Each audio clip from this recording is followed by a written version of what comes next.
बोलो शिव पार्वती की जय। सावन मास महात्म की जय। सावन मास महात्म में तीसरा अध्याय नक्त व्रत। सनत कुमार जी ने कहा, हे भगवान, आपने व्रत समुदाय का उपदेश कहा है।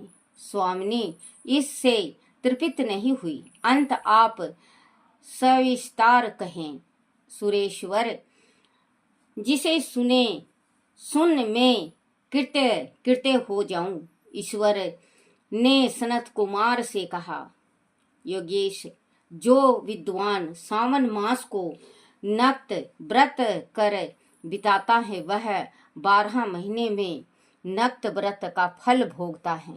दिन की समाप्ति के 3 घटी पहले रात्रि भोजन को नक्त व्रत कहा जाता है। उक्त नक्त भोजन में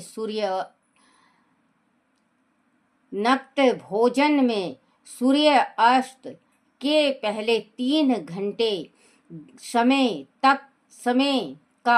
तीन घड़ी समय का त्याग कर अवशिष्ट समय लिया है। सूर्य अस्त के 3 घटी के तक संध्या काल कहा है।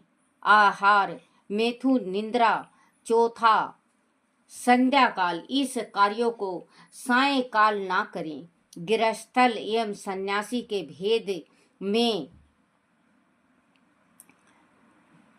नक्त भोजन की 2 प्रकार की अवस्था मुझसे सुनो। जब सूर्य नारायण हो उस समय सन्यासी के लिए नक्त भोजन व्रत कहा है। रात्रि में भोजन को नक्त भोजन नहीं कहा गया है। पंडितों ने गृहस्थल के लिए नक्षत्र के उदय होने पर रात्रि भोजन को नक्त भोजन व्रत कहा है। सन्यासियों के लिए रात्रि काल में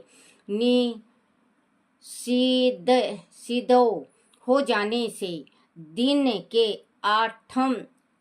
अष्टम भाग में भोजन का विधान है। गृहस्थली विधि द्वारा रात्रि में नक्त व्रत करें। सन्यासी विधवा तथा विदुर पुरुष सूर्य नारायण के अस्त होने के पहले भोजन करें। जो पुत्रवान है वह आश्रय महीने तथा स्त्री विहीन पुत्रवान विदुर आदि हैं तो वह रात्रि में भोजन करें, क्योंकि जो पुत्रवान है वह भी आश्रमी होता है। सावन मास में नक्त व्रत को करने वाला प्राणी उत्तम गति प्राप्त करता है।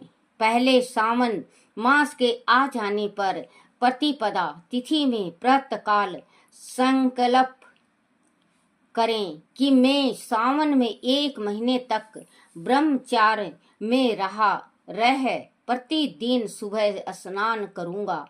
नक्त व्रत रात्रि शयन तथा प्राणियों में दया करूंगा। हे देव आदि इस व्रत आरंभ होने पर व्रत समाप्ति के पूर्व ही मर गया तो हे जगत पते उस समय आपके प्रसाद से व्रत परिपूर्ण हो। क्यों बुद्धिमान मासा आरंभ में संकल्प कर नक्त व्रत करें। हे मुनि, अब उत्तम लक्ष्य पूजा विधि सुनो।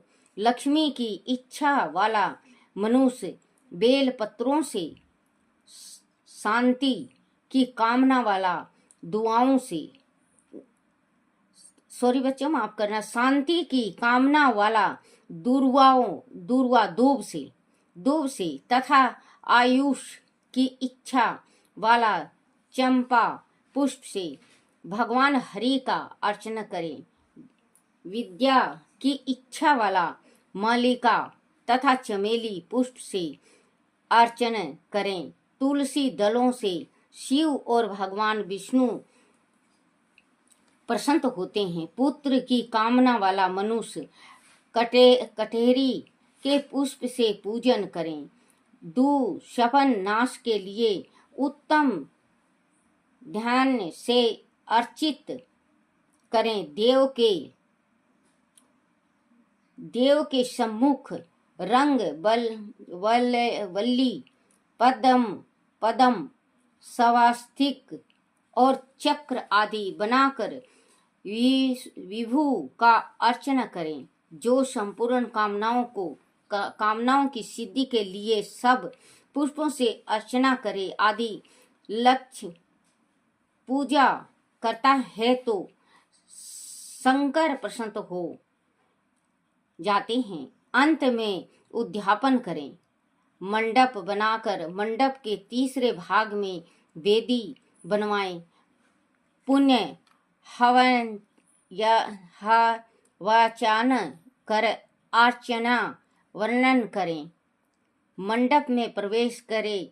रात में गान बजान शब्द से और वेद पाठ से जागरण करें। वेदी पर उत्तम चतुर्लिंग दो भद्र बनाकर उनके मध्य भाग में चावल से सिंदूर कलश बनाएं। उसे वेदी की जगह पर खूब चमकीले तांबे का कलश स्थापन करें। इसमें पंच पल्लव तथा सूक्ष्म वस्त्र को रखें।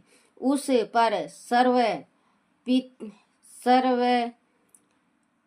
पार्वती पति श्री स्वर्ण प्रतिमा को 5 अमृत स्नान पूर्वक स्थापित कर अर्चना करें। नैवेद्य युक्त धूप दीप गीत वाग नृत्य तथा वेद शास्त्र पुराण द्वारा रात में जागें। सुबह स्नान करें। पवित्र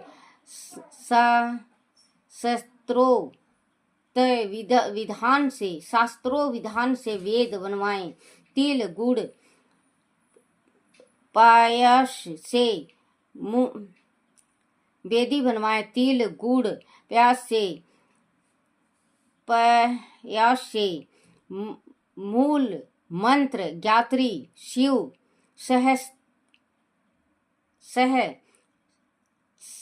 सहस्त्र नाम से हवन करें। शंकरा घृत युक्त चारू से हवन करें। फिर शिवष्ट कृति हवन कर मुहूर्ति करें। प्रत वस्त्र अलंकार सुभाषण से अर्चना करें। ब्राह्मणों का पूजन कर दक्षिणा दें। जिन मंत्रों से उमापति की लक्ष्य पूजा की है उस पर चीज का दान करें। सोने की प्रतिमा बनाकर शंभु का अर्चना करें। आदि 1 महीने तक दीप जलाया हो तो उसे दान में दें। संपूर्ण इच्छाओं की सिद्धि के लिए सोने की बत्ती चांदी का दिया बनवाकर गोघृत से संयुक्त कर दान दें। देवता से क्षमा प्रार्थना कर ब्राह्मण भोजन करवाएं। हे मुनि, यह जो मेरा अर्चना करता है मैं उस पर प्रसन्न हो जाता हूँ। आदि सावन मास में यह कार्य किए जाए तो अनंत फल देने वाला होते हैं। इस महीने में जो मौन व्रत ग्रहण करता है वह श्रेष्ठ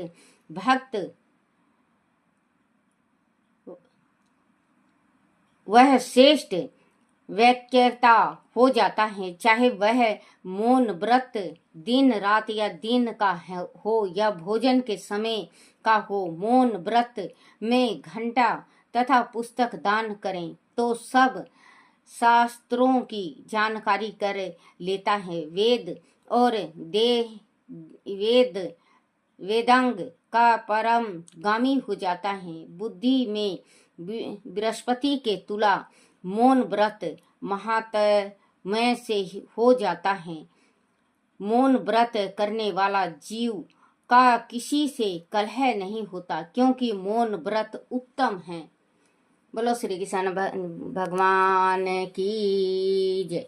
बोलो शिव पार्वती की जय हो।